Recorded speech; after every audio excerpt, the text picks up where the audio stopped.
Is the person you're talking to hot and cold all the time? One day they're all about you, all up in your space, and the next day they seem really distant, giving you all the mixed signals, right? If that's what you're dealing with, I'm gonna make this real clear for you because I think a lot of people go and they start to overanalyze and overthink it, right? And they start saying to themselves, well, maybe they're extra busy, or maybe they're scared of commitment. Maybe they just need time. And you start trying to rationalize all these things and make it make sense. Or maybe, they're just going through something right now, whatever the case is. So now I'm gonna break down and make it real clear for you the core reasons why people give you mixed signals and what to do about it. Simple fixes. Now, I stress simple fixes, but the application sometimes can be difficult, right? It's that taking action piece that always gets us sometimes. But the very first reason why you're getting these mixed signals from them is, simply put, they enjoy being in your presence. They enjoy you to a point, but not enough to claim you. It's just a hard reality, right? And so they rather keep you around, whether it's a conscious or subconscious thing, right? The benefits of having you in their world, while they potentially get to keep their options open in case the better option that they are just looking for or think can be out there comes along, where you kind of become like a tab on their computer, right? That they're not using, right? It's still there. It's just not active, right? Now, again, this is not to demonize the person you're talking to. They may not even consciously think this is what they're doing. They may just think that, hey, they like you, but they're just not fully sold on you yet. And they're open to other options because everybody wants to find the one for them, right? They don't want to chance it and find the almost one for them when the person that could be best for them is out there if they're not feeling it with you, right? But it's important to understand this dynamic that could be going on to then know what you need to do about it in return, because you don't deserve to just be an option until they can move on to something better in their mind, right? It's either you or it's not you, right? And you should stand for that and don't accept anything less. So what you have to do is stop entertaining inconsistent energy, meaning if they don't step up, you have to step back, right? Pull your value back out of the equation, because you don't have to knock someone for not being there and feeling it for you to that degree yet, right?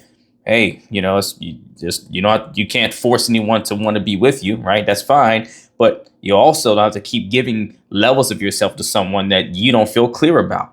If you're getting mixed signals, if you're feeling confused, you don't know where you guys stand, what you guys actually are, where you're going with this, what the next step is, what's the plan, and that's really important to you and matters a lot for the level of investment you're giving them, then start pulling some of that investment back until they've earned it, right? Standards. People value what they earn, right? And you should only give someone the experience they've earned from you. Yes, I know we want to freely give to a certain degree, and yes, you can to a certain degree, but there's levels to it. You have to decide what is okay for me to invest into this person at the level that they have earned from me so far. What can I freely give? And then what's the next tiers that they must do a little more, be more consistent, or be more clear about before I give them access to this next level. And the next main reason you may be getting these mixed signals is they enjoy the attention they get from you more than the idea of a relationship. See, some people, when they know that they can have you, they know you're all in, and maybe they're in a season of not wanting to be committed to anyone, not just you, or maybe it is they're not just seeing it with you. They like you a decent bit, but they don't see it, going somewhere to that level, but they want to hold on to the benefits and keep that fun and joy of having someone that like pours into them and all that. Then they'll stick around because it helps them feel good about themselves. Now, this is a real selfish thing to do, and it's unhealthy. So, some people consciously can be aware of this and they're coming from a deeper wound, and other people are subconscious about this, right? They're not aware that this is what's happening actually on the surface. Like they think it's, admirable, and they're actually giving you a chance and seeing if it could work out and all that, telling themselves that, but really they're there because they're loving to get to feel important, to feel like they matter and feel special, but not because they're valuing what they can potentially build with you. So what they're telling you through their actions is they value validation, not commitment, right? So don't go mistaking their ego boost for real investment in you. Don't go mistaking them getting excited about you whenever you pour into them or tell them special things about them or, big them up, right? And give them praise. And they're like, oh, what? That's awesome. I appreciate you so much. Or that's so great that you say that. And they get this whole like ego hit, this dopamine hit, right? Don't mistake that for them thinking you're so special and wanting to invest in you. They're just loving that you allow them to feel special for themselves, right? So how you track that is, if you notice they're only showing up really whenever it benefits them or whenever it's on their time and it's not consistent and it's not, thoughtful of you, and there's not more investment into your thing, what matters to you more, and it's like you feel you get the most vibrance out of them when they're talking about their thing with you or you're celebrating their thing, that's when you know. So if you've come to recognize this and now you know this, first thing, we know, don't just, jump off the cliff, right? Go have a conversation. Go bring it to them. Hey, here's how I'm feeling. Here's what I'm seeing. Here's what I'm experiencing. I notice that when we're talking about your thing or we're celebrating you, it's, cloud nine and it's an amazing experience, but I don't feel seen the same way. I don't feel valued the same way. I don't feel like you're investing into me the same way that I'm investing into you.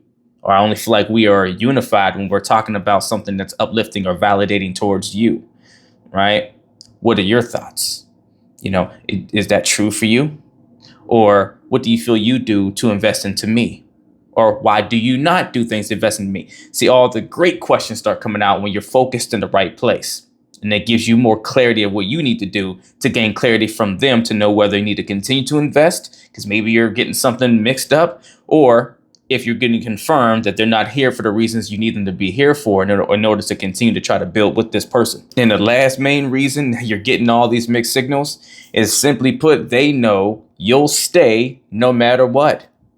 They have almost zero incentive or reason to have to give you clarity or be serious or, make a choice or a decision, because they know you're going to stick around and tolerate the confusion. Right. So therefore, they continue on with it as long as they're still getting the benefit out of the equation the way that they want to get it.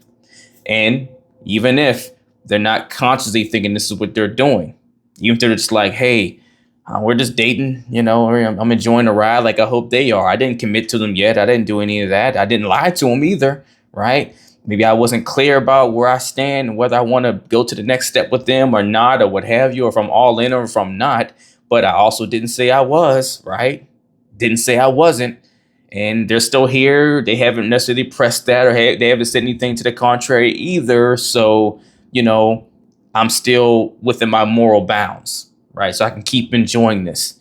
And even though I can tell they really like me, I haven't given them any false impression yet. I haven't told them a lie yet. So I'm not bad for continuing to enjoy this experience. And I'm figuring it out, right? They start convincing themselves, giving themselves narratives to make sense out of what they're doing.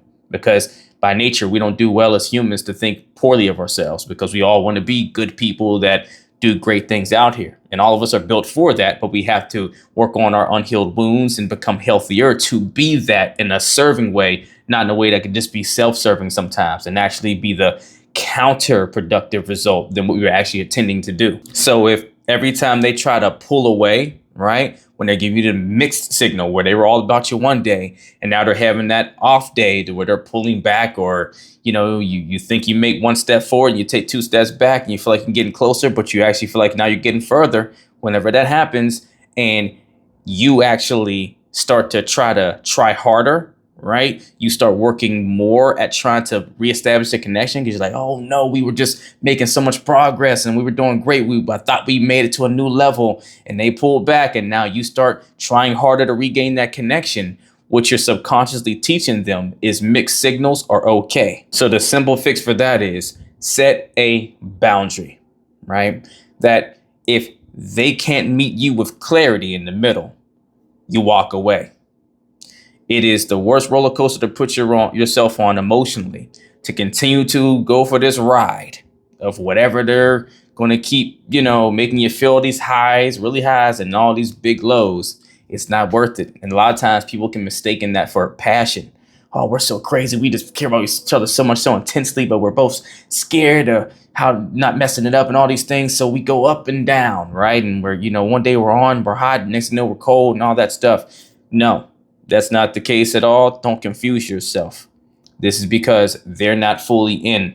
They're not trying to be all on board, right? And even if they are trying to be all on board, if they're still too confused in their own experience to offer you what you need to stop giving mixed signals, then it still won't work for you no matter what. It's still going to be counterproductive to your actual goal. So if they're inconsistent or not clear, stop giving them unlimited access and be willing to walk away from confusion. You have to start choosing clarity as your standard and not flexing on that for anyone or anything. If you're consistently getting mixed signals from the person that you're dealing with, and you want to learn how to build the skills to gain clarity on what you need to do in the situation, then email or DM me the word coaching and we'll get to work as long as you're truly ready to put that work in.